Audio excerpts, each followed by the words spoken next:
now. Right here.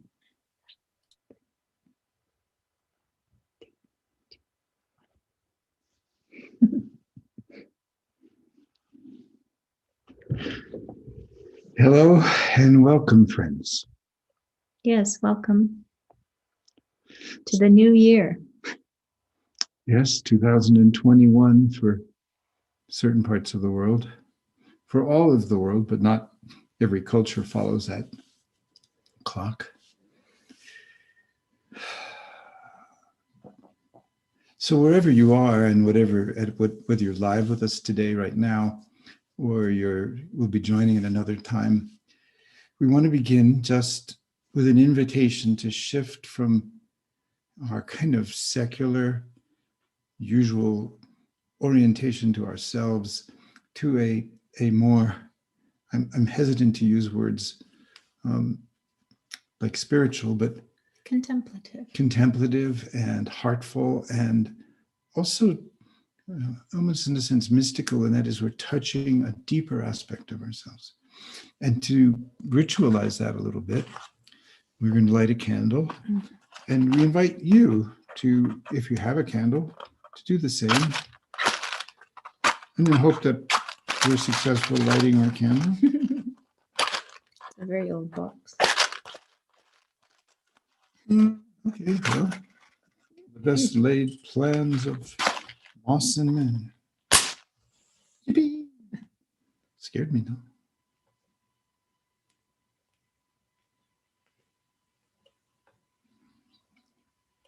It's a new candle.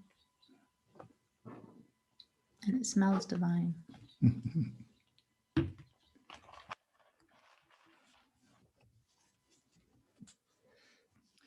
So before we began, Kathy and I had a meditation and we did a resonance.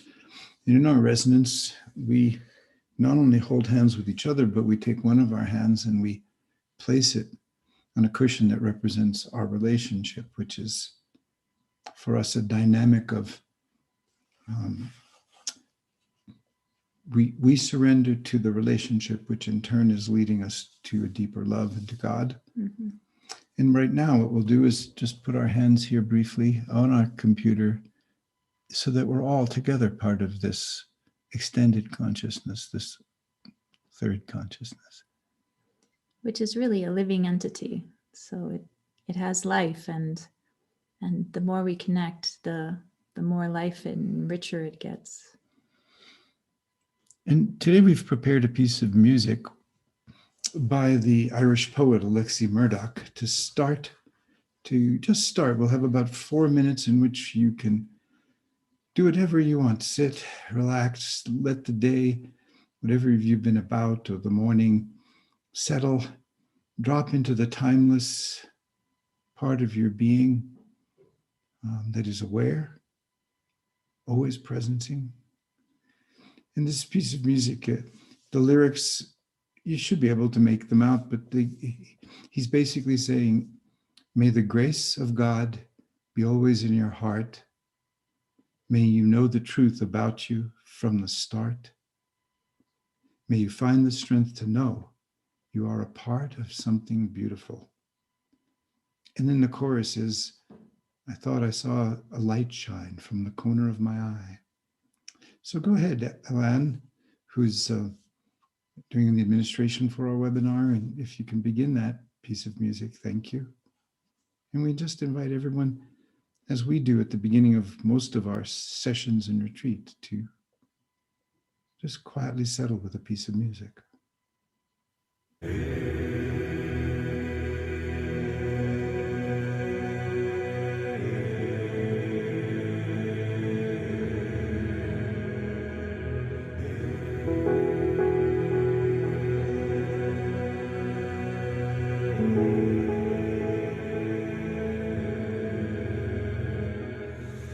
May the grace of God be with you always in your heart. May you know the truth inside you from the start. May you find the strength to know you are a part of something beautiful. May the grace of God be with you always in your heart. May you know the truth inside you from the start. May you find the strength to know you are a part of something beautiful. May the grace God be with you always in your heart. May you know the truth inside you from the start. May you find the strength to know you are a part of something beautiful. May the grace of God be with you always in your heart. May you know the truth inside you from the start. May you find the strength to know you are a part of something beautiful. And I thought that I saw a light shine. I thought I saw a light shine. Yes, I thought that I saw a light shine. I think I see a light shine now. May the grace of God be with you always in your heart. May you know the truth inside you from the start. May you find the strength to know you are a part of something beautiful. May the grace of God be with you always in your heart. May you know the truth inside you from the start. May you find the strength to know you are a part of something beautiful. And I thought that I saw a light shine. I thought I saw a light shine. Yes, I thought that I saw a light shine.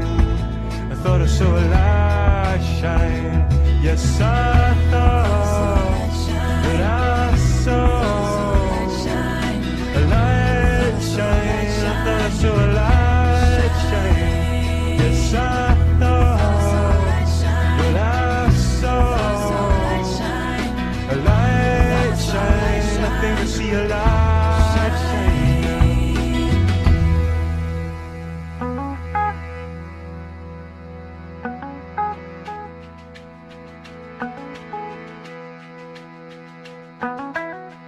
From the corner of my eye, I thought I saw a light shine. From the corner of my eye, I thought I saw a light shine. From the corner of my eye, I thought I saw a light shine. From the corner of my eye, I thought I saw a light shine. From the corner of my eye, I thought I saw a light shine. From the corner of my eye, I thought I saw a light shine. From the corner of my eye, I thought I saw a light shine. From the corner of my eye, I thought I saw a light shine. From the corner of my eye, I thought I saw a light shine. From the corner of my eye, I thought I saw a light shine. From the corner of my eye, I thought I saw a light shine. From the corner of my eye, I thought I saw a light shine. And I thought that I saw a light shine. I think I see a light shine. Yes, I thought that I saw a light shine. I thought I saw a light shine. Yes, I thought that I saw a light shine. I thought I saw a light shine. May the grace of God be with you always in your heart. May you know the truth inside you from the start. May you find the strength to know you are a part of something beautiful. May the grace of God be with you always in your heart. May you know the truth inside you from the start. May you find the strength to know you are a part of something beautiful. May the grace of God be with you always in your heart. May you know the truth inside you from the start. May you find the strength to know you are a part of something beautiful.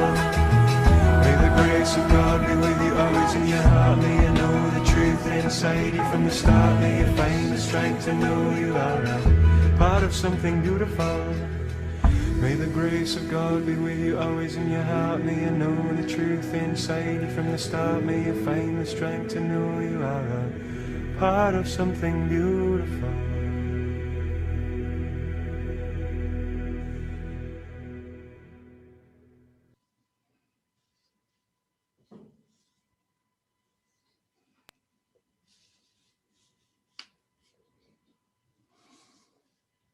And there's a piece of truth. We are all part of something beautiful. And sometimes we just simply get so close to what's happening right, the daily circumstances, that we forget. My goodness, just to take a match Well, we needed wood, we needed chemistry to make the match. I mean, candles are some simple technology. Think of how something as simple as a pen probably involves hundreds of thousands, maybe millions of lives, because we had to learn to work with metal, then we had to discover plastic, then we had to develop rubberized like plastics. We had to develop metal ball bearings at the tip that are only a millimeter or so in diameter. I mean, that's the history of thought in science. That's the history of applied technologies. You pick up a pen and you're part of millions of people and hundreds of years of engaging our world. And that's just a kind of simple thing. Just looking around at life and everything else. It's just the wondrousness of it. And we forget that we all are a part of something beautiful. Mm-hmm. The other thing I love about that song is the light that shines, and each of us brings a unique light to this life, and that is your authentic self that is connected to all of existence, and yet is a very unique expression of that light that is each one of us.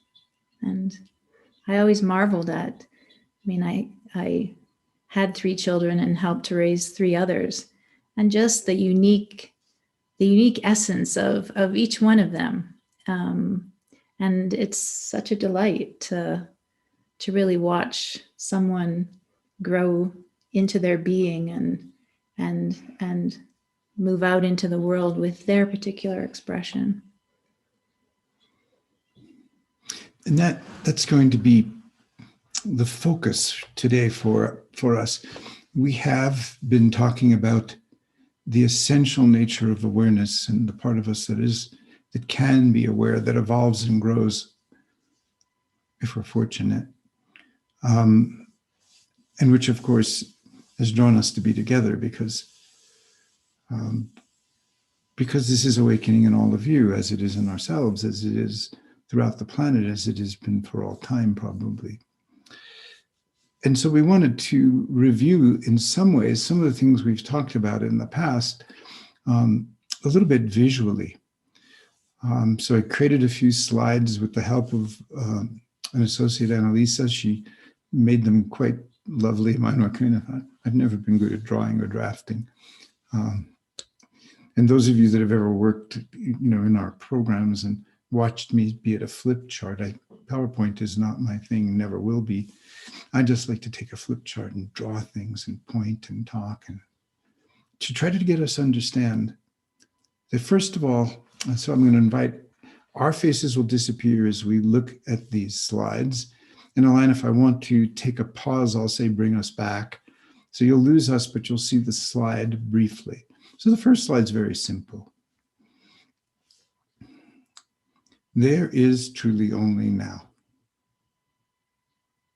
And most creatures, that's where they live.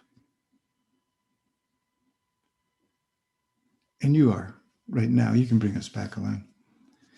And you are right now being held by this moment.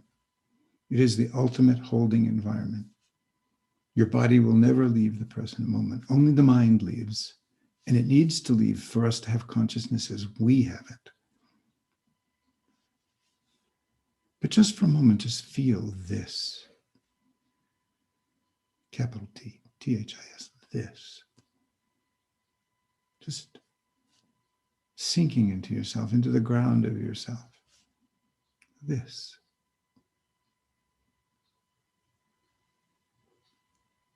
And so we human beings pass through stages of development, that the more we can understand this, the more we can tailor our spiritual practice to what we individually need, even though the elements of the practice are universal. So let's think about a newborn baby. And that's what our second slide is. This baby, its consciousness is undifferentiated. You see those black arrows pointing outward. It's attention, it's tuned in, it's listening. It hears sounds. So the now for a baby is sound. And even in the womb, they say that for a child, for an infant, a fetus in the womb, the sound of a mother's breath and heartbeat are as loud as if you were to put yourself in a closet right now with your vacuum cleaner on. Okay? And her voice as she talks. And the baby, even before it's born, you see those red arrows coming in, it's absorbing the emotional state of the mother. And that emotional state is being influenced by her life and her development and her experiences and her early life experiences and her consciousness path, if she's had one. And it's being influenced by the relationship that she's living at that time. Mm-hmm. The family dynamics at the time of that baby's gestation and birth. So all of it is being felt at some level. And so visualizing yourself lying in, now you're born, your mother's delivered you, you're a few weeks old, you're lying in a crib and you're listening, you're feeling. You don't know what sounds are, but you hear them. You don't know what sensations are. There's no word for it, but your whole body is a throbbing, vibrating sensation. You don't know what seeing is. And in the first few hours and days, the seeing isn't well developed. But by a few weeks, you're seeing things, but you don't know what you're seeing. You don't know that what you're seeing is separate from you or other than you. And all the time, stuff is coming in, and all the time you're listening, wait, attentive. But you don't even know what that is. So your consciousness is completely undifferentiated, and it's being influenced by the emotional environment of your mother, your father, their relationship, and the other key people in your life. And we talked about the kinds of stretched wounds early in life that are challenging, but help adapt us later in life to handling stress very well, versus the kind of wounds like neglect, or a very frightened mother, or the loss of a key parent or mother, or abuse. During those early periods of life, they can have such an effect that people, unless they develop the kind of work we're exploring with you here, and if you've been exploring, of course, in other paths in your life, unless we develop that, you can't heal from those things very well. And your body is already, your body memory is already imprinted exactly with emotional and feeling states from early in life that you never knew how to adapt to well. So then, but over time, let's come to this next slide, Alan. Gradually, the baby realizes that when its mother is talking to it, when she holds up something shiny, and that object, there's consistency. I held up something, but Kathy just told me you couldn't see it. But you can see that the baby is beginning to realize that it has a self, me. It feels its body. It feels how it relieves itself when it moves its bowels and so forth. It hears it, and it sees its effect on people around it when it giggles or cries. And now that, months have become a year or 2 years, 3 years, the baby's beginning to speak, and it's beginning to understand words, and it has this basic sense of me, and this basic sense of mother and others outside and things outside. And it also has a sense of time. It begins to remember things from the past. It begins to anticipate things that will come in the future. And then what happens is the first structure of consciousness forms. So that's our next slide.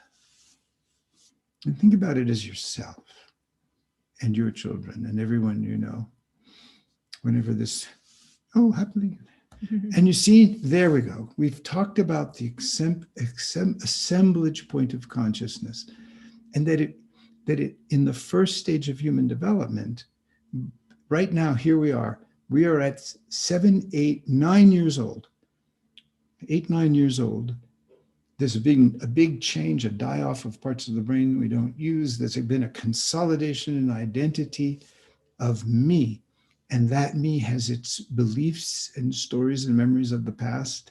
It has its ways of anticipating the future based on its past. And it has all of its thoughts and beliefs and ideas about its mother and father and school and friends and siblings. But me, is the center. And this isn't just at 9 years old. This is where most human development, you can come back now to us. This is where the most of human development is stopped.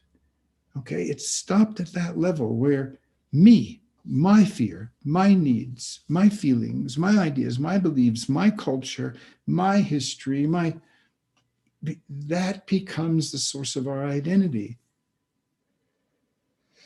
And if ever we are going to truly thrive on this planet and live with this planet in a profound connection and cooperation with nature, we're going to have to outgrow this level of consciousness because it's the basis of me, you, and conflict. So what has to happen is the development of a process of awareness. And that's exactly what we can see our last slide. That's exactly, now the assemblage point, you see the center of the circle? That's center, the aware self. That's the present moment. That's now. That's this. That's what is. The old teaching, be here now. The power of now, again, brought into popularity in a new way, contemporary way by Eckhart Tolle. But it's an ancient teaching. But now is an abstraction. What it actually is an awareness. So if you look over at, the me circle, you become aware of your thoughts. You become aware of the thoughts that make you inflated and grandiose, and aware of the thoughts and beliefs that make you depressed or depressive and shrinking. You look at the world out there and you see your parents, you see other people, you see your spouses, you see your children, you see God, you see money, you see cars, houses. Anything that you can name is out there in the place of the you circle. And some of those things get elevated into tremendous importance, and that can cause you to become a victim. Your sense of me shrinks when you elevate certain things. And then sometimes when you make other things insignificant or unimportant, or you dismiss them or you diminish them, then you become inflated and grandiose. But that's not awareness. So now suddenly you can be aware of your judgments of other people. You can be aware of your judgments of yourself. We call them stories. In this picture, I call the mandala of being. The center, the aware self, is where we hear and feel, where we develop body intelligence, where we develop emotional intelligence, which is mostly a social kind of intelligence, and then go deeper into embodied feeling intelligence, which is much more profound. That links us in this moment with the all and everything, puts us into a resonance with the natural order, which is also the deepest morality that we can guide our lives by. And you see that we have our stories about the past and we have our stories about the future. But it's your awareness that can have the stories and have a relationship with it. And I think it's important to point out that it really is a process. So in developmental psychology, as you said, between the ages of 7 and 9 is really when the ego identity consolidates, and that becomes the assemblage point of our awareness. That ego me, the separate self. Right. And then if you're blessed to either have some aware parents or relatives or relations, or you meet a teacher, the spiritual traditions, what they're really pointing to is this aware self that is grounded in what we've been really pointing out in this whole webinar series, is that basic ground that is the resilience that holds us in our life. But that shift from the ego identity to this aware self, and the assemblage point begins to shift. It goes back and forth. It just doesn't happen like one day, I'm awake, I'm enlightened. Yes. It's a process, and we move in and out, but eventually that assemblage point shifts from being really locked into the ego identity to this aware self, where you know yourself to be much more than your personality or your ego, and that's when we begin to really touch into to life and the play that we've talked about. And but again, it's important to know that it's a process. It's just, you don't just get enlightened and there's an arrival and nothing. Now I've got it all. No, it doesn't happen that way. And in fact, there's no arrival. This aware self and our experience just continues to evolve, and life becomes so much richer, and this play and appreciation of this planet and this existence. And just to be clear, it depends on the tradition. It depends upon when words were constructed. But that center that we call this aware self process, a process of relationship, always. It's not an ultimate consciousness. It's not a unitive consciousness. Consciousness, even in the most absolute sense, is relationship. Okay? It always must be one and two, at least, for there to be a relationship. And so we have different names for it. Some traditions, it's just been called the witness. Some traditions, it's called, in the Hindu tradition, it's called the Atman. In the Christian tradition, it's called the Christ within. The Sufis call it the man, or we'll say woman of light. So right. And the Buddhists, this point of light. And the Buddhists call it the Buddha nature. That is the nature that is the awakened being. But it is not a thing. It's not a final step. Buddha was not a final step. The Dalai Lama recently was talking about some of my earlier incarnations weren't particularly very nice human beings, and that's a wonderful statement, without getting into whether you believe or don't believe in past lives and all of that. Within their brilliant tradition, which has forged the ability to imagine into existence and develop people of significant consciousness achievement, there is no end point. The Buddha, the first Buddha, the founder of Buddhism, was a very evolved man, but he was very undeveloped in terms of his relationship to the feminine, the female, to woman. He spoke in the Pali text, it's quoted right originally. If a woman becomes part of the Sangha, a teaching that might last for thousands of years will only last maybe 50, 100 years. It's like mildew in a blanket. That's the Buddha. And so almost every person walking the planet, unfortunately, almost every, but many now are more awake than the Buddha in terms of an appreciation of the feminine, the way of knowing that is woman, the way of being that is woman, the way of seeing and expressing that is female, and the way of being and knowing and expressing that is male. And it doesn't make any difference whether we're talking about heterosexual relationships or homosexual relationships. It doesn't matter. What we're talking about is relationship. And as long as there's that third consciousness of relationship, you will never stop evolving. Mm-hmm. And if it's a relationship to yourself, there's no end to it. Mm-hmm. And if it's a relationship to yourself with a relationship, there's no end to it. Mm-hmm. But it's no longer a transaction. Transactions come from me to me. That slide where me is at the center. You have this me over here and this me over here, as opposed to an aware process here and aware process here, by whatever gender, by whatever culture, by whatever age, by whatever social dynamic they live in. So, and then you have a winner and a loser. Always.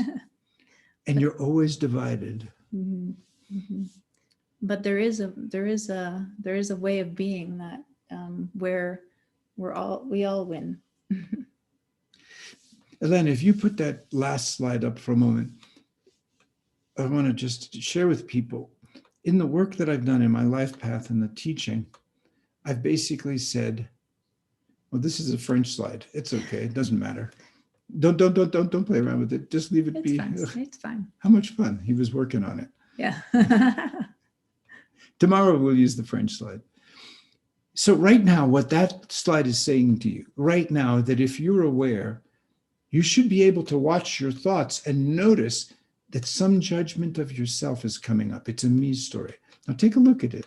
Is it a me story? I don't understand. I'm not smart enough. I'm not good enough. Or is it a me story? Oh, I've heard this all before. I mean, I already know this, so making you bigger and grandiose.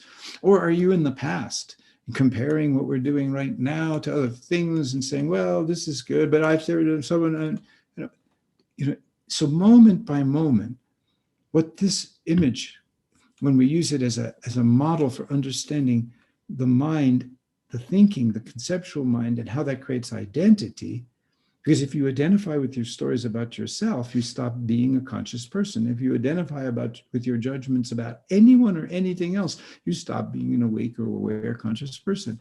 If you're caught in the past and don't realize this is the past, these are judgments and stories about the past, then you're the victim of the past. You've stopped being a conscious person. I understand that very near the end of his life, Satya Sai Baba said, in summarizing his whole life work, his teaching, he said, watch your thoughts.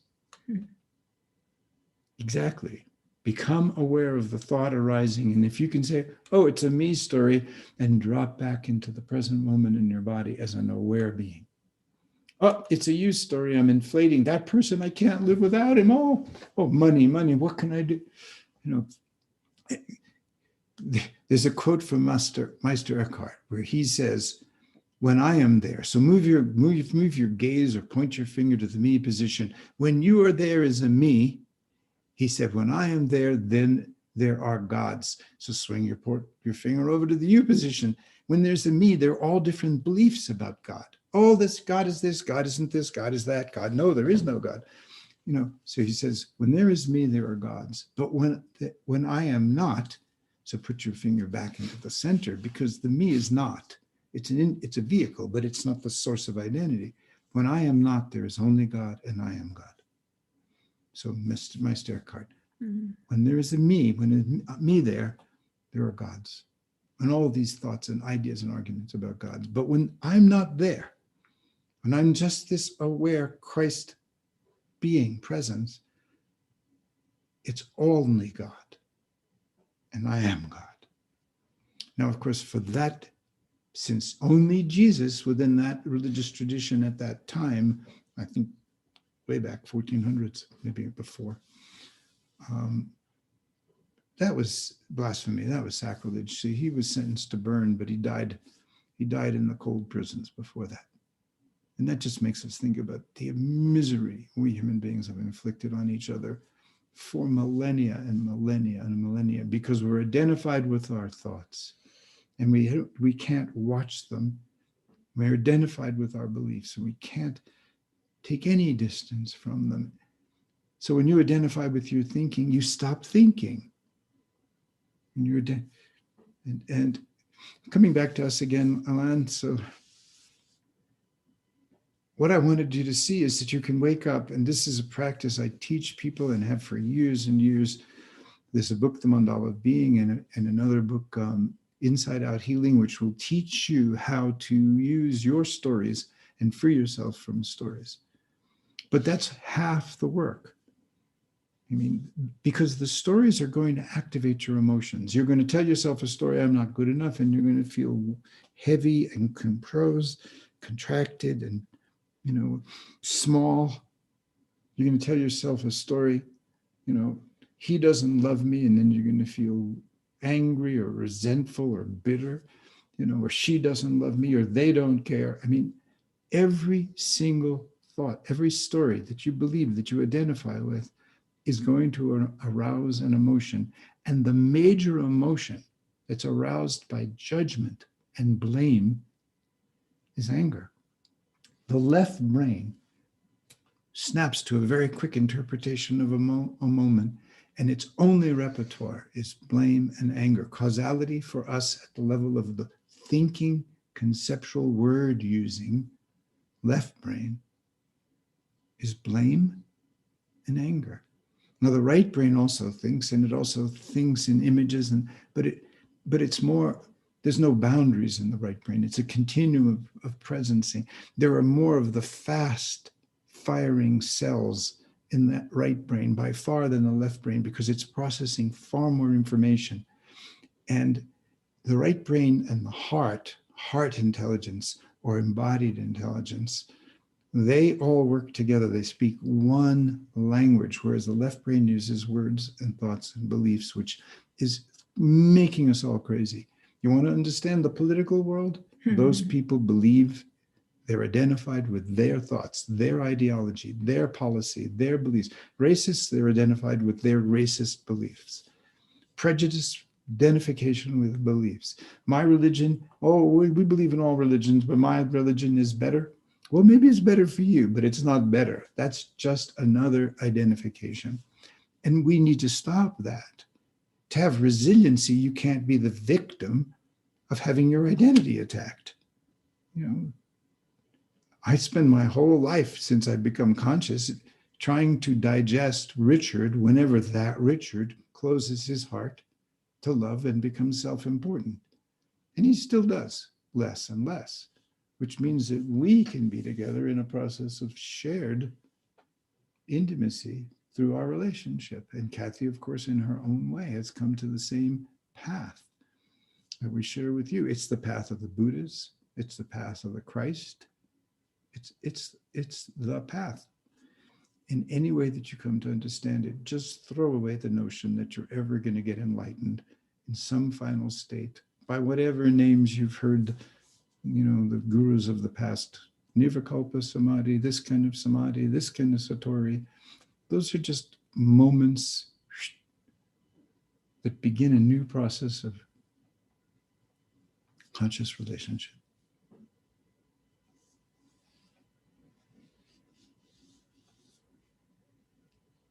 So where I think we're going to go now, my darling, is let's once again see what we're talking about in terms of landing in your body. So Kathy's going to take us to that other part of the key of the work, which is we're feeling creatures.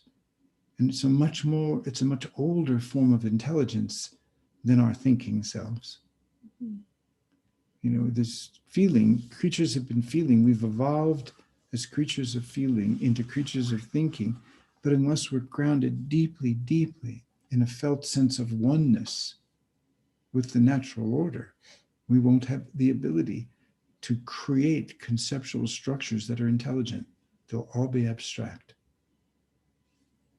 So we need to be able to hold the feelings, come into our body, start to live deeper and deeper into our embodied self. Mm-hmm. And as you said, like the mind, the brain, the thinking mind has a particular brilliance and a particular intelligence, but it's limited. And the body has another form of intelligence that, and the heart has an intelligence. So really, it's beginning to learn the language of the body and being in relationship with your own internal intelligence, and which knows things very differently than the mind knows things. When we say body, let's be very clear about something. The baby has a body, but it doesn't use the word body. So when we say body, what we're using is a metaphor for this 100 trillion cells all into interconnection with each other that are interfacing through our breathing, through our eyes and our senses, through our mouths, through everything we take into our mouths that transports through our bodies and feeds our bodies. This body is this living, vibrating, musical, symphonic aliveness. And the heart intelligence is that aliveness that's in service to relationship. grounded in interconnectedness, in the validity of all others. And so by all the different words we can use it, when we say body, it's important for you to realize that, or at least as I understand it, that body intelligence is how we get, first of all, to hold the feelings that tend to throw us into thinking, and hold the feelings that are difficult for us that we inherited from very early in life, that we have to be able to have a positive, healing, generative relationship with. And then our body starts to settle into the current that joins us with everything. The current, some people call it the current of bliss. It's just a soft, steady joy that never leaves as soon as you drop back into your body. It's just there. Some call it the natural great peace that we can just relax into. But if our body is full of tensions and contractions, we're not likely to be able to really experience that deeper ground. And that's where our resilience comes from. Take it away, darling. Okay. All right. So just finding a comfortable position and feeling your feet on the floor. Closing your eyes. And we're turning our gaze inward into our interior landscape. And bring your awareness to the breath. Take a few deep cleansing breaths. And the breath is always a wonderful point of presencing in the now. Take a breath.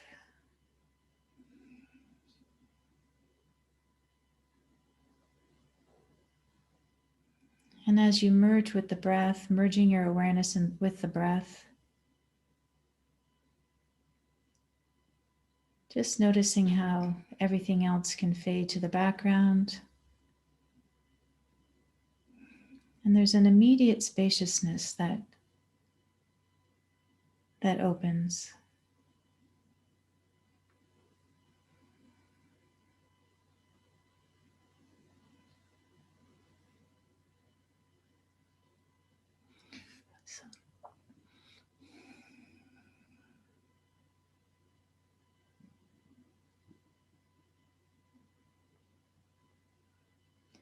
And now bring your awareness to the soles of your feet and opening up the soles of your feet where you're connected with the floor, the ground, and imagining that there's a clear channel into the center of the earth. And as you inhaling up from the center of the earth, up through the channels, through the soles of your feet, traveling up through the body and cresting at the top of the head. And the exhale, your awareness travels with the breath back down through the body and out through the soles of the feet into the earth. So find your rhythm with the wave of your breath.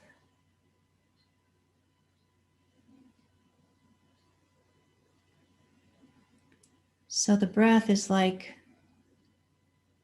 a gentle wave cresting on the shore, cresting at the top of the head.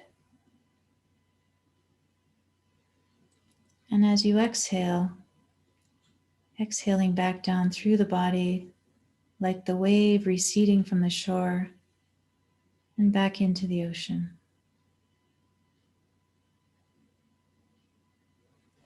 But joining your aware self, your attention to the body's breathing, You have an anchor in the body,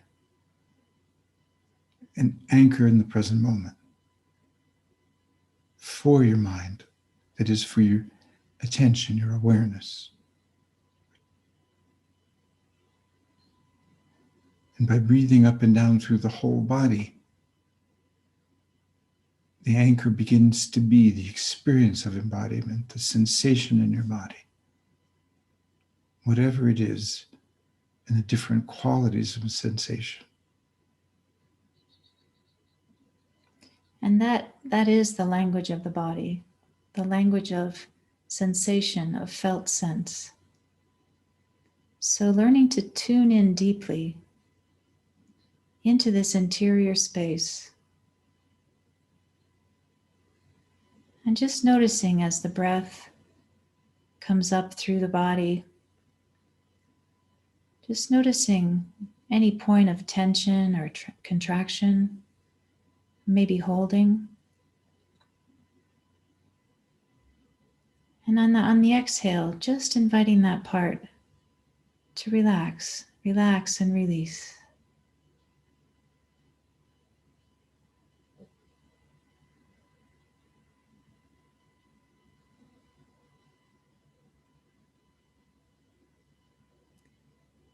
And connecting with our being, our deepest being, this ground of love and spaciousness, awake, aware, it's always holding us. It's as simply as relaxing into it, just relaxing the body.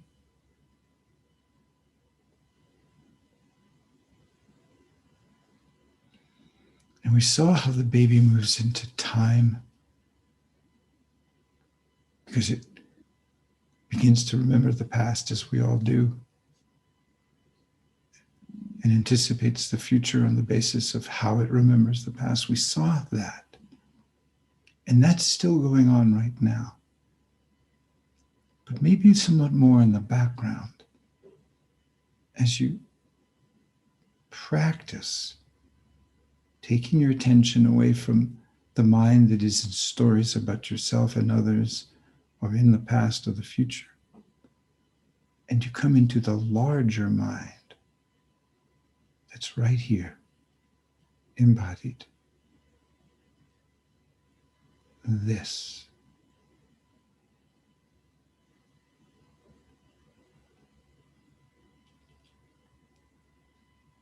That spaciousness, where being inside of you, or the inner and the outer, begin to merge into a single experience, a single experience.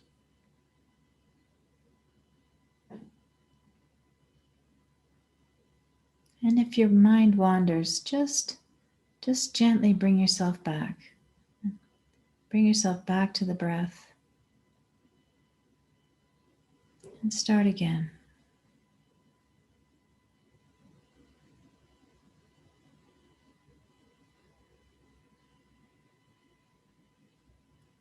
And it's an inner muscle that you can build and strengthen through practice.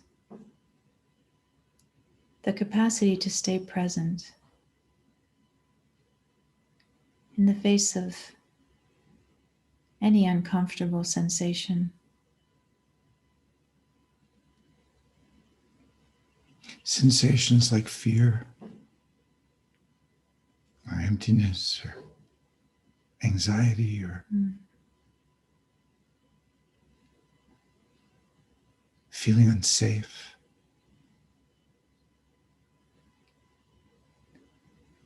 That atmosphere, or maybe place where those kinds of sensations and feelings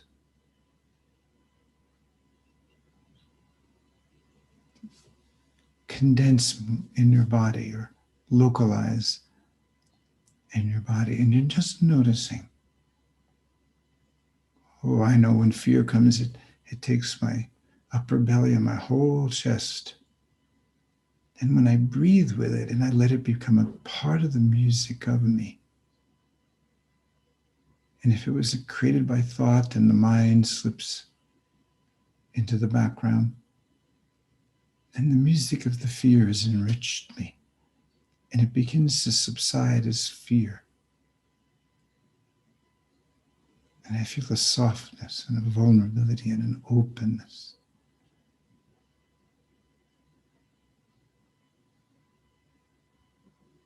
Thanks to that visit of mind-made fear.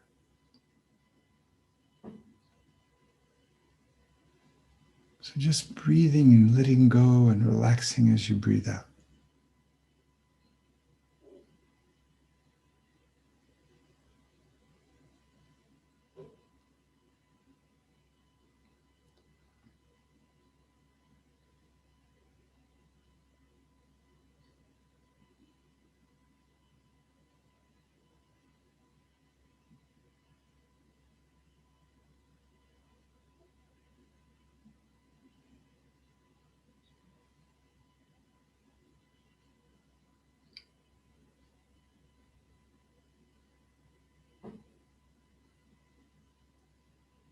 And just notice if your mind does come in. If it's specific thought, is it about you? Is it about this meditation and how you're judging it? Is it about, are you in the past comparing to something that you've experienced before? So you can quickly use that mandala model. Oh, my mind was in the future now. I want something to happen. That wanting is my mind in the future. Oh, here I am comparing what's happening right now. Again, my mind's in the past. New breath, fresh breath. Breathing up through your body and down as if for the first time, just feeling, presencing. And in that moment, you're shifting the assemblage point of your awareness from the thinking mind back to the breath, into the body.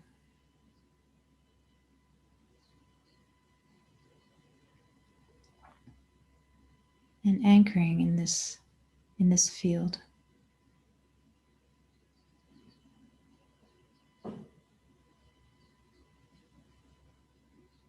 And the very nature of this aware self is infinite love and compassion.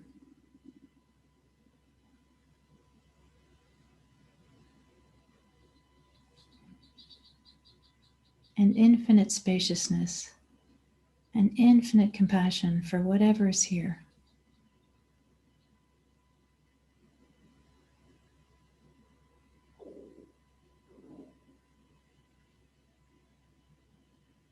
You can visualize yourself sitting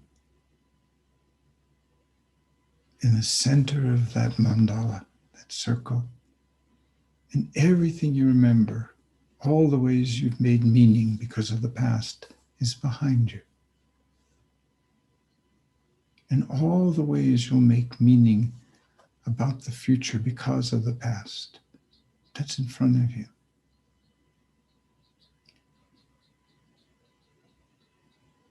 And all your judgments of yourself, positive or negative, those stories about you, your me stories, that's to the left of you.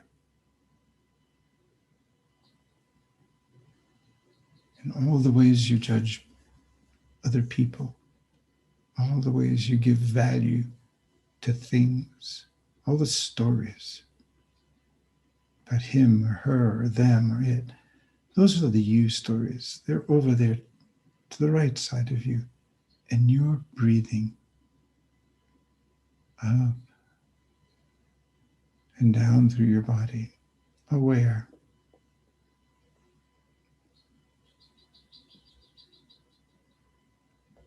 Assemblage point is awareness.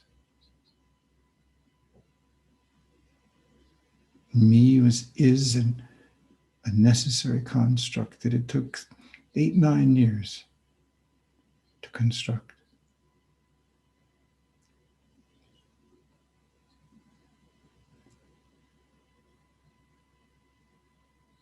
And then the next breath is here.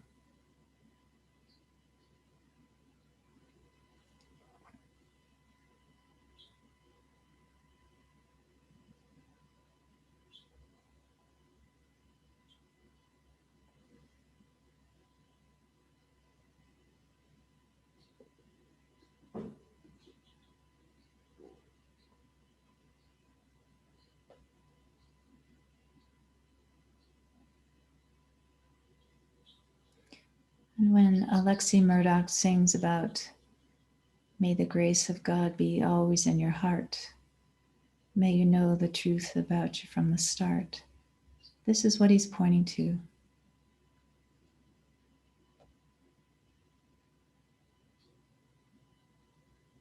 You are here in the center of the mandala,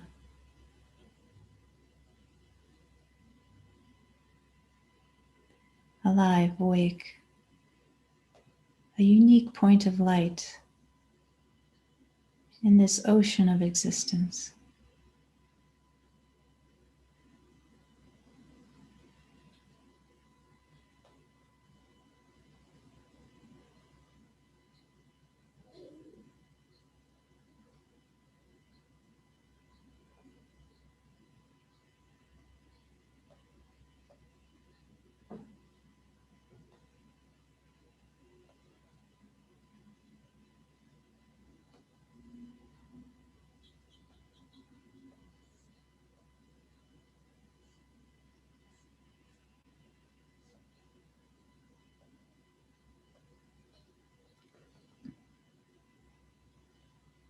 Now let's take one more step.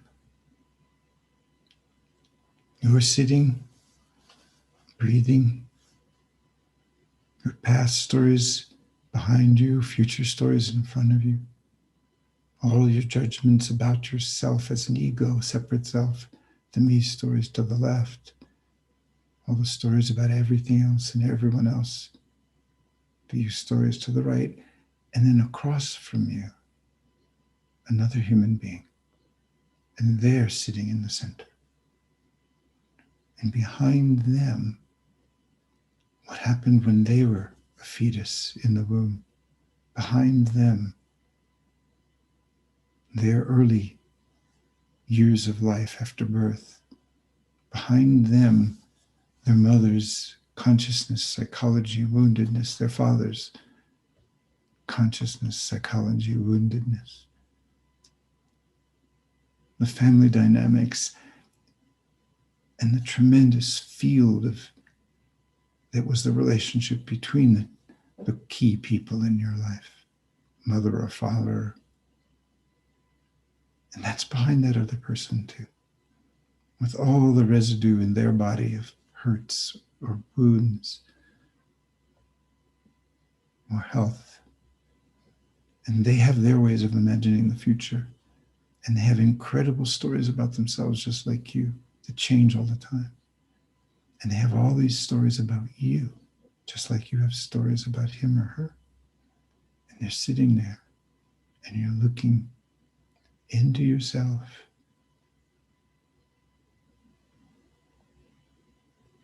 aware of your me in its past and future and judgments of others, looking at another human being, realizing that that person has greater or less awareness of their past and future stories, their self-judgments and judgments of others.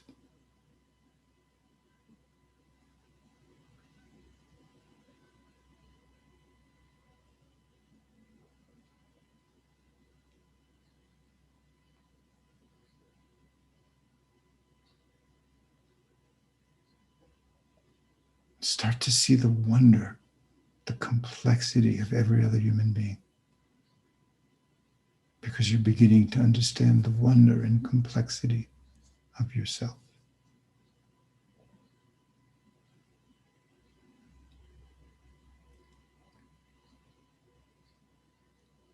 And of course, we have to learn to make room inside of ourselves for pain and hurt and fear, just like we make room for joy and naturalness and trust.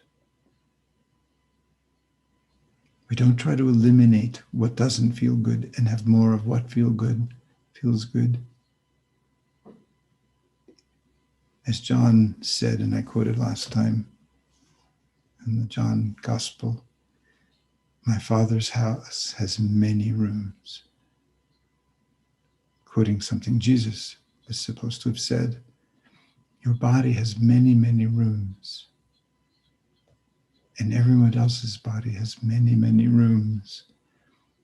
And they will be loving to you to the extent that they know how to have a room for their fear and their hurt, whether it started in infancy, or started in school, or started with siblings, started, of course, always with their mothers and fathers.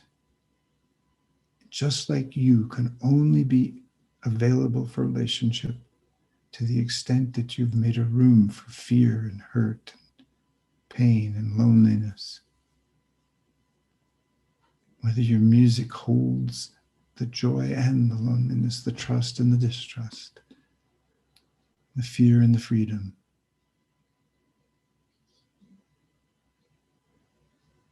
And your aware self holds it all, can create relationship with it all, breath by breath.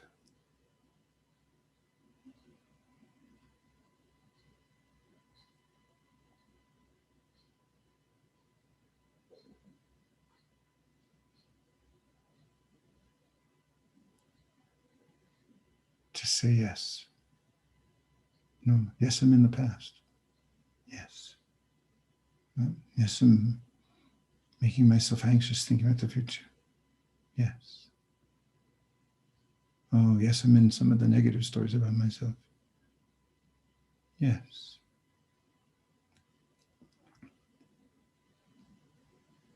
I feel tense. Yes.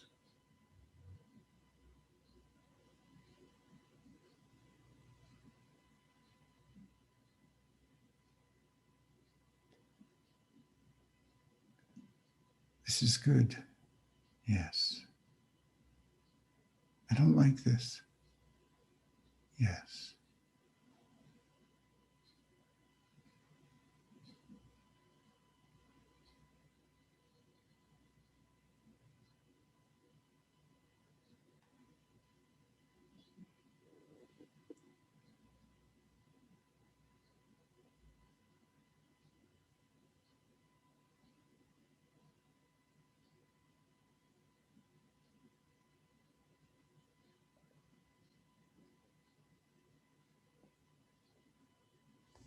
And I believe there's a capacity for infinite spaciousness in this yes to all that is.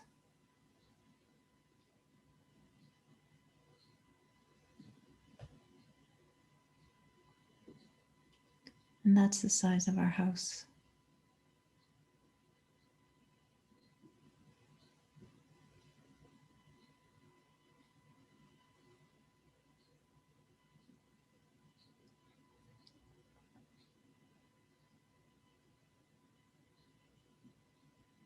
That house can become big enough to hold everyone and all of life.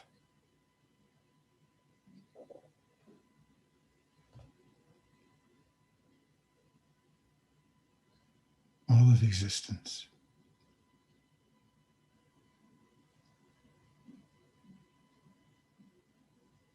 And every place where your house shrinks and gets small is the place where you learn to breathe and feel and hold softly with infinite compassion. You touch what you as a child couldn't hold and couldn't touch, that you ran away from, that you built a whole structure of compensation for, and now you don't need it anymore. Now it's just sensation. Now it's just feeling. Now it's just thoughts. And you can relax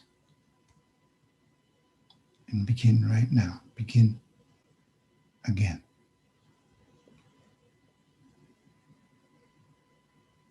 This breath.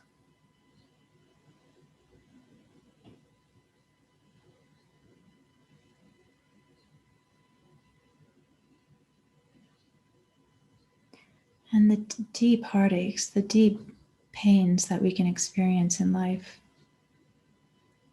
that when we first experience them, they can take up all the space. The deep healing is this spaciousness that has room for all of it.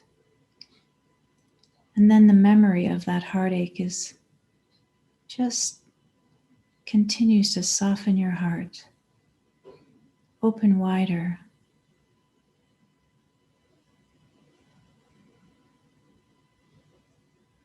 This compassion for all.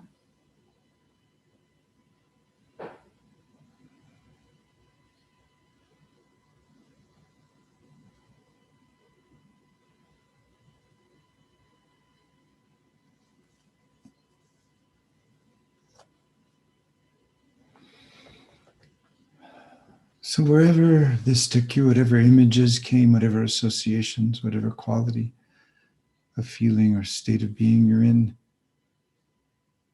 yes. And let's take a few deep breaths, maybe stroke your body. Let's emerge. When you're ready, open your eyes.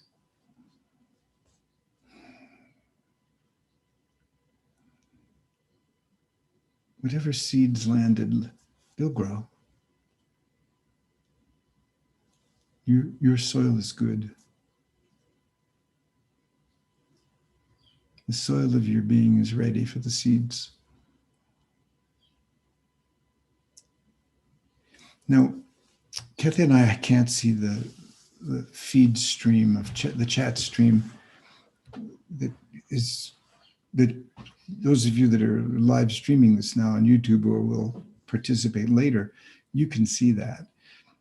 So we have Christian with us, and he's been following that, and we're going to invite Christian to share with us some of the observations that came or any questions, so that for this last 25 minutes or so of our gathering, we can try to address those specifically.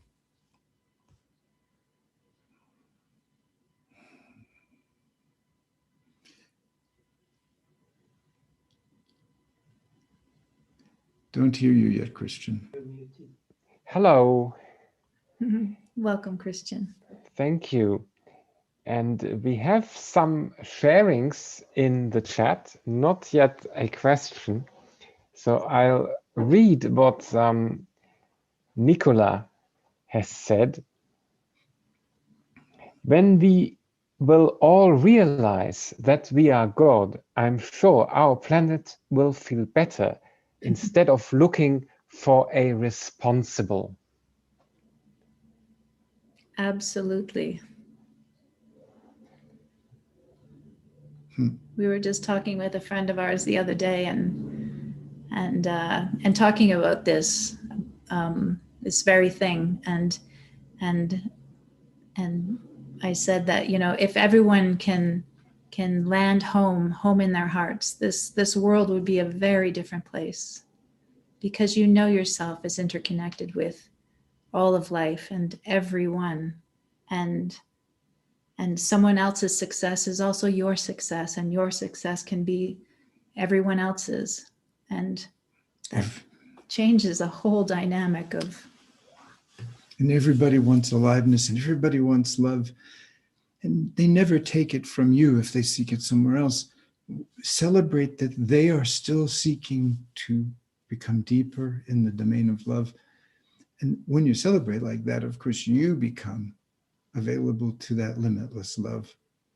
There's no such thing as someone taking love from you. But a baby doesn't understand that, and a child doesn't understand that. And so they've designed their lives for, oh, don't leave me, as opposed to find that which fulfills you. And I know I will also grow. So there's an enormous difference between that me at the center and that heart intelligence, that aware self process at the center.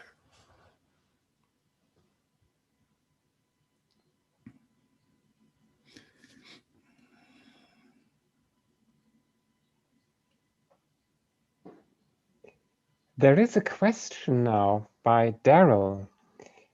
He says, would you be so kind as to define the phrase assemblage point? Seems to be a key phrase. Well, assemblage point, I think, was initially talked about by Carlos Castaneda in his books with Don Juan, and so the assemblage point. We've adapted it. Kathy's adapted it, and well, and as I was taught it. Mm-hmm. But so essentially, in developmental psychology, when in the process of developing a self, so starting in by the time you're 2, the picture of the baby. Yeah, the picture of the baby, and the first one. And when they talk about the terrible twos, and this, like, the child learns to actually say no, and in that no is the development of a self. They're developing this idea of me, and they say between the ages of about 7 and 9 is when that me really consolidates, and so that the assemblage point of their awareness, Of everybody's awareness, it becomes that me, that self. So, and what we're saying that is when we meditate, when we enter onto a spiritual path and discover that we're much more than this ego separate self-consciousness, the aware self that Richard put up on the screen, we call it, some call it the point of light, this part of our being that is connected to all of existence. That is another possibility of an assemblage point. And we're talking about that movement from the assemblage point of our awareness in the ego to this greater awareness of this aware self process. Or mm-hmm. Another way to think of it is well, I'm not sure it's a good analogy, but people assemble themselves around their wounds. They assemble themselves around their fears at the level of ego. They assemble themselves out of their desires at the level of ego. And the problem with that is they will pursue the desire, or they will avoid the fears. They'll constantly be blaming someone else, constantly be angry, when that assemblage point is still me, the separate self, the ego. So the assemblage means in a split second, you look at me in a funny way and I become defensive or aggressive. I'm assembled around me. I'm constantly the victim of what's coming from outside. Just like I was a baby and I was really completely the victim of my mother's behavior, my father's behavior, other people's behavior. There's their emotions, their energy, the tone of their voice. I mean, and our own bodies, because we can be colicky, we can be sick, we get sick after our vaccines, even though they keep us healthy in wonderful ways for the rest of our lives. So those assemblage point, that idea that if you're in a fight with another person, you're assembled around your ego. Simple as that. If you're dividing from another person, you're assembled around your ego. Or if you find yourself, in a state of complete anxiety or complete fear, your awareness is assembled around that fear or that anxiety. Exactly. Thank you, Daryl, for the question. And so we're changing the assemblage point to awareness of our thoughts instead of identification with them, awareness of our feelings, and therefore a way of creating a room for them, a space for them. You don't get rid of what you don't want to feel. You become richer by feeling everything. To heal, we must feel.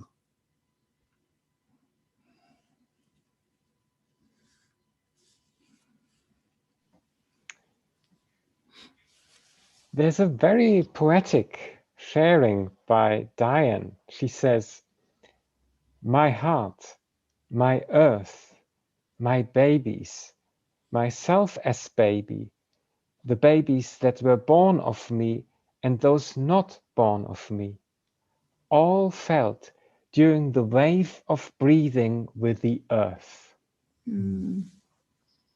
Oh, Beautiful.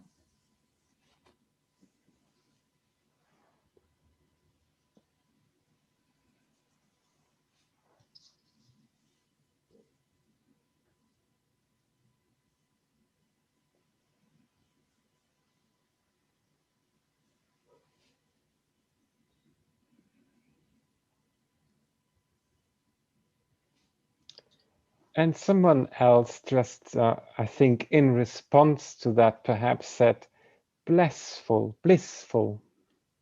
Mm-hmm.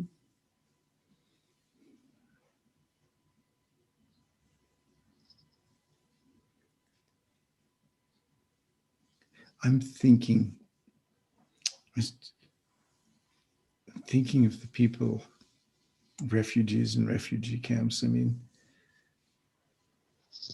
people oppressed by belief systems, people oppressed by time, by people who live in the past, how this has happened forever and forever.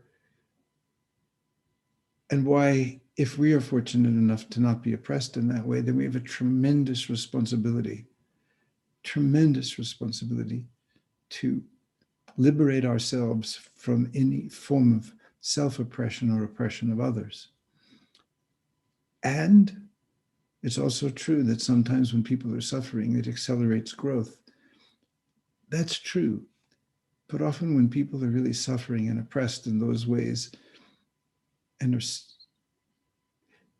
that it becomes very, very difficult to get past their own bitterness or their own fear. It's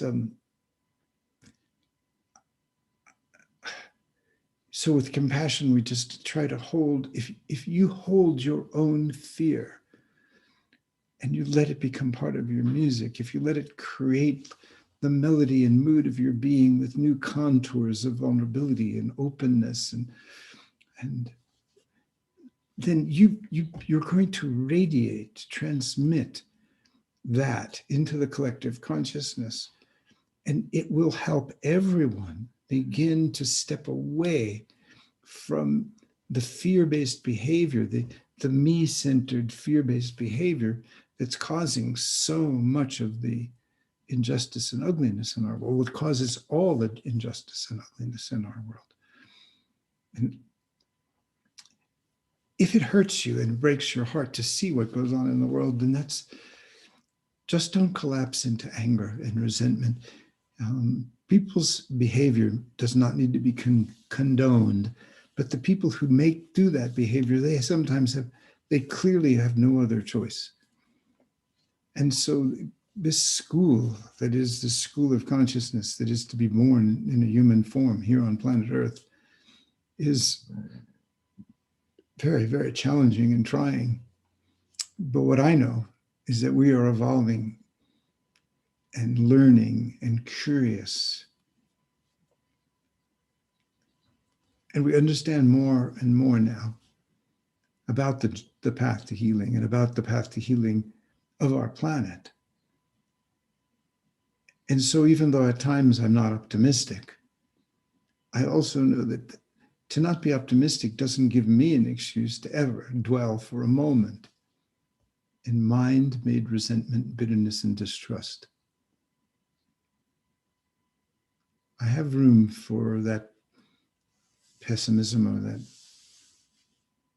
angst about us, even as I have room for a faith in our amazing, incredible potential as beings and as a species.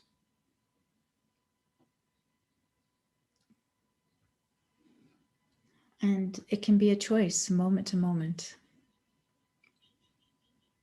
And when fear comes up and you find yourself maybe collapsing into this fear, and it's the ability to take a breath, to create some space and then make a choice.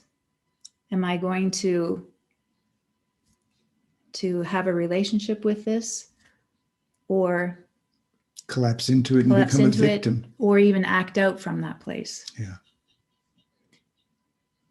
And that's especially when in relationships, when people get into a disagreement or something, and you, if you're aware of, it's like, where am I? Am I in some resentment, and then looking at the other and saying, this is my beloved, and do I want to choose to respond from this place, or can I take a breath and choose love? Choose the relationship which you create with others that's in service to love. Mm-hmm. Because I believe all relationship is in service to love. And the simplest image for me is hydrogen and oxygen. Two, we call them elements, two entities, two completenesses. But when they come together, they become water. And water is so, it's infinitely more extraordinary than hydrogen by itself or oxygen by itself. And that's the power of relationship in service to love. And while that's the deep choice that we all must make, I shall let my aware self process my inner Christ, my Buddha nature, my witnessing self, that person of light within me, that spark of God within me, always be in service to love.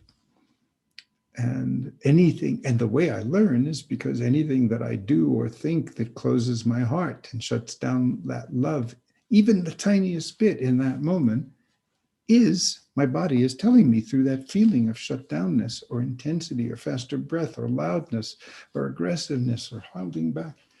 It's showing me my body in that split second. Oops, whatever I'm believing is not true. It is dividing. Imagine oxygen saying, well, sorry, hydrogen, I don't agree with you. Goodbye. I don't want to play today. No. No more water. But we human, hydrogen can't do that, not without some energy from the outside, not without some other chemical active, catalytic process. But we do it all the time. Our ego, that center, that me, catalyzes separateness and distrust and domination or submission, and it goes on and on and on until you say no, which is your yes. And it doesn't end. So don't listen to this nonsense about ultimate enlightenment and I'm going to sit until I achieve the great Satorism. It's moment by moment by moment by moment by moment. Endlessly. Do we get another question or something else you want to bring forward? Yes, another sharing by Keith. Imagining another person in the middle of their own mandala touched me deeply. As my mother is dying, and after this webinar, I'll be getting ready to sit with her by her bedside. Oh, beautiful. Beautiful. Mm.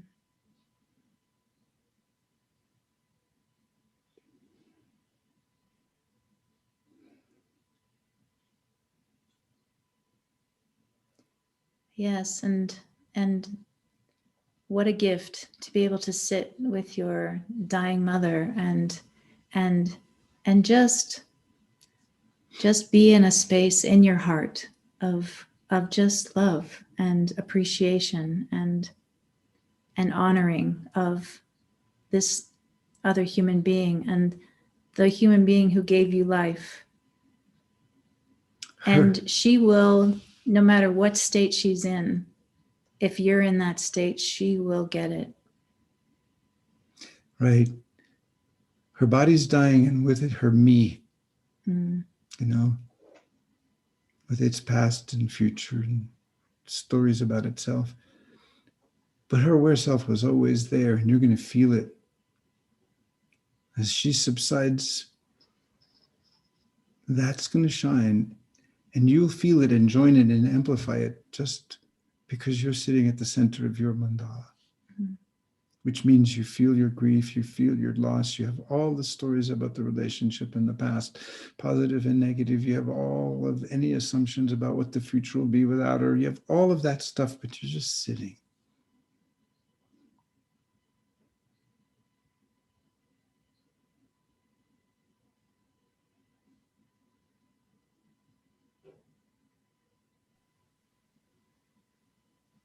And whatever her meaning needs, whatever expression, whatever words, they'll just come right through you. That center is not mute. It's not, it's playful. It's alive. It's full of images. It knows how to give words that come right from the heart.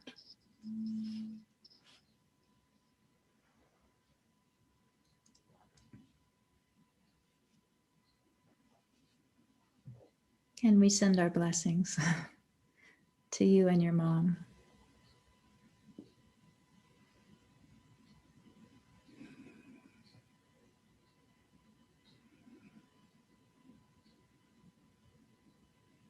Is there anything else, Christian? Yes. Melinda says, today's meditation led to painful feeling of compassion. Tears slightly cathartic. Question: should experience of compassion result in any kind of catharsis? If you experienced it, trust it. Yes. Yes. And whatever energy it triggered, just allowing it to move, just allowing it to flow.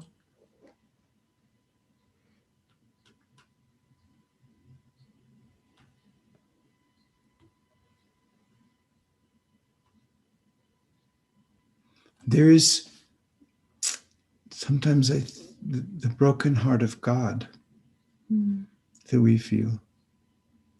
I mean, if you want a God that's so distant and detached, that's one thing. If you want a God that is intimate with us, I think that's a wonderful and interesting, profound creation. There's certain kinds of fear that don't belong to you or even your ancestry that maybe belong to our inability yet to understand, as I'm beginning to first taste that the unknown, which we intrinsically respond to with fear, that maybe that unknown is actually love. Mm-hmm. And that all the uncertainty intrinsic in the future, along with all the possibility intrinsic with the future, those are all, that's all expressions of love. And to be able to sit with uncertainty and say, oh, wait a minute. What if this is just a very beautiful disguise for love? What if fear of the unknown is just unnecessary?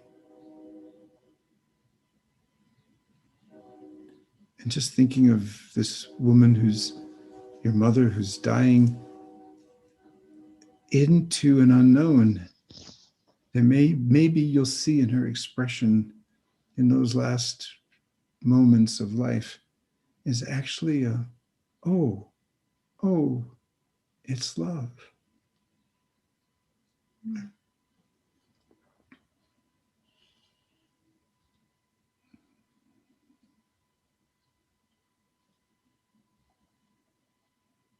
Thank you, Christian, and thank you all for being with us. And here we are on the 5th of January of the year 2021. And Hallelujah. right, hallelujah. Blessings to you all.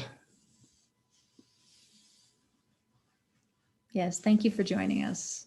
And we hope to see you again next time.